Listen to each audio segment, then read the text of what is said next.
Assalamu alaikum wa rahmatullahi wa barakatuh. Welcome to AL-ISLAH Institute. My name is Norodin Wamu Africa. Today we're going to be learning about the introduction to the pillars of Islam and articles of faith, lesson 2. Our objectives of today is to understand the meaning of Islam and to learn about the 5 pillars of Islam. Now let us look at the meaning of Islam. What does Islam entail? Islam is an Arabic word which means submission, total surrender, and total resignation to the will of God. Therefore, a Muslim is the one that submits to the will of God. And Islam means the one that worship Allah alone, to worship and serve Allah alone, and to believe and follow the Prophet he has sent. Therefore, a Muslim is the one that practices a monotheistic religion, that he doesn't associate any partnership with Allah. As you can check with our third definition there, it says that you worship Allah alone, you submit to Allah alone. Everything, it emphasizes on worshiping God alone without any association of partners. Now, when coming to the 5 pillars of Islam, Allah has mandated 5 acts upon which the whole religion is built. Due to their importance,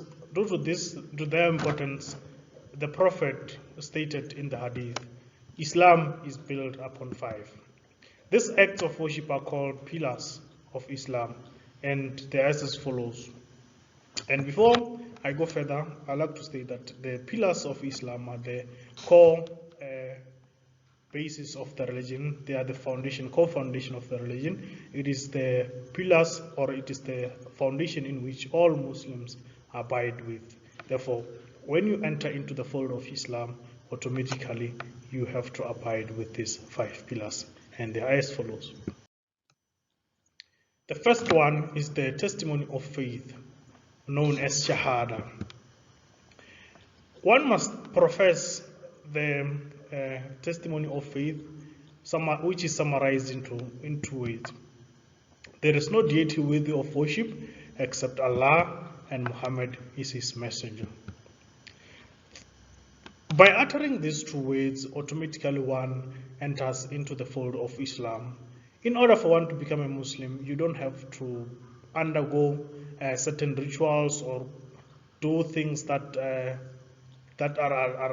like wants you to prove that you are a Muslim, or things that are beyond you, or do certain acts in order for one to become a Muslim. By uttering these 2 words, you simply enter the fold of Islam.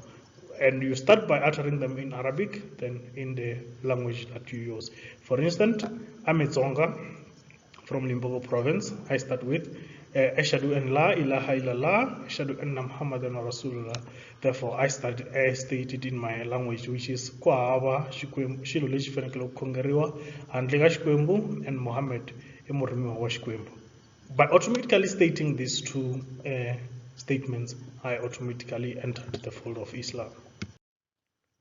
Now, after uttering those words, Ashhadu an la ilaha illallah, Ashhadu anna Muhammadan Rasulullah, you start observing the 5 daily prayers. The 5 daily prayers are the obligatory prayers which every Muslim needs to perform, and they are known by the names of Fajr, Zuhr, Asr, Maghrib, and Isha, and they have their own prescribed times. One must offer 5 daily prayers in their specific times.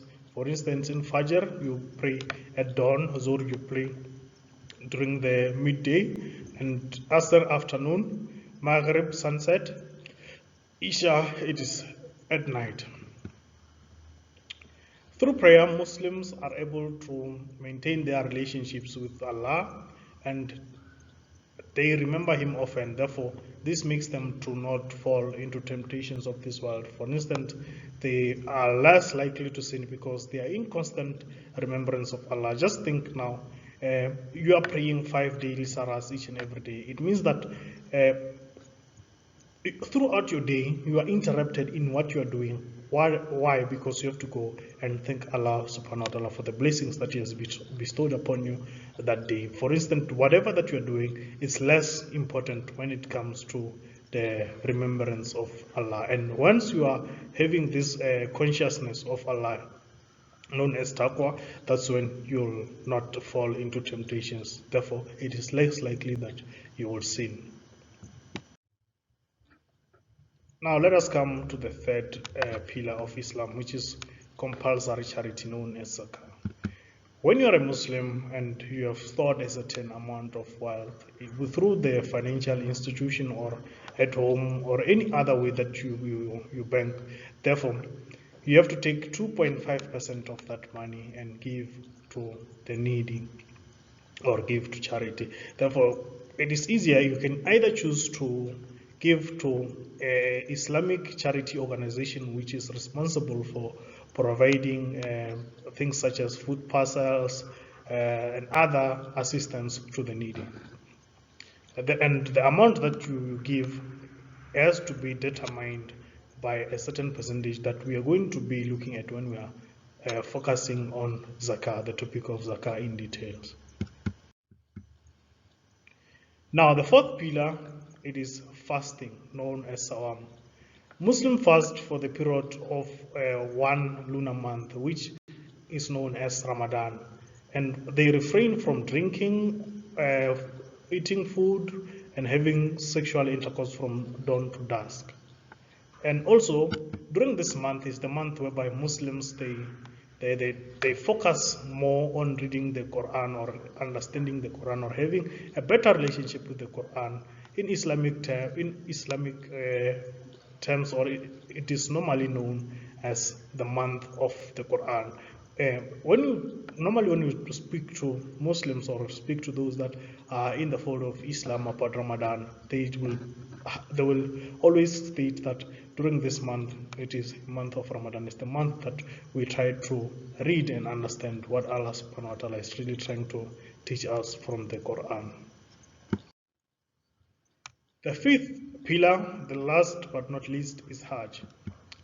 A pilgrimage to the house of God in Makkah is obligatory for every Muslim to go there once in their lifetime. For instance, when you are having the means and you are able to go to Mecca to perform the Hajj, as a Muslim, you are obliged, or it's obligatory to you to go there and perform Hajj. But if you are not having the means, then you cannot go.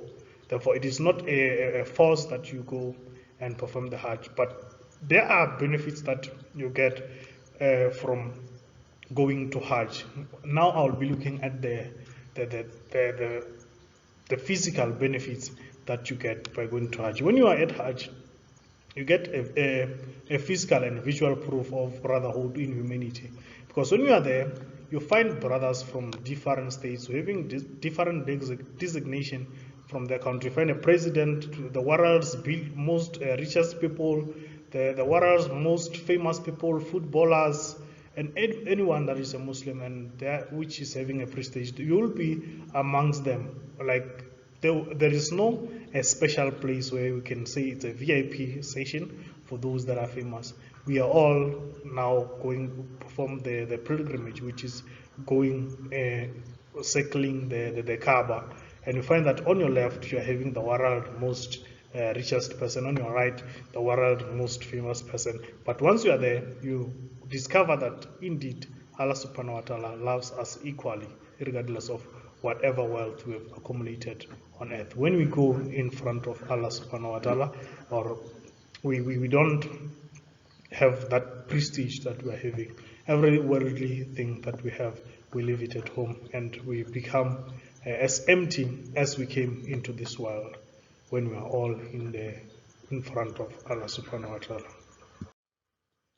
Yeah, now those are the 5 pillars of Islam which we have briefed into them. Now we're going to be looking at them in details, but as for now, let us look at the articles of faith until we meet on the next session of articles of faith. Assalamu alaikum wa rahmatullahi wa barakatuh.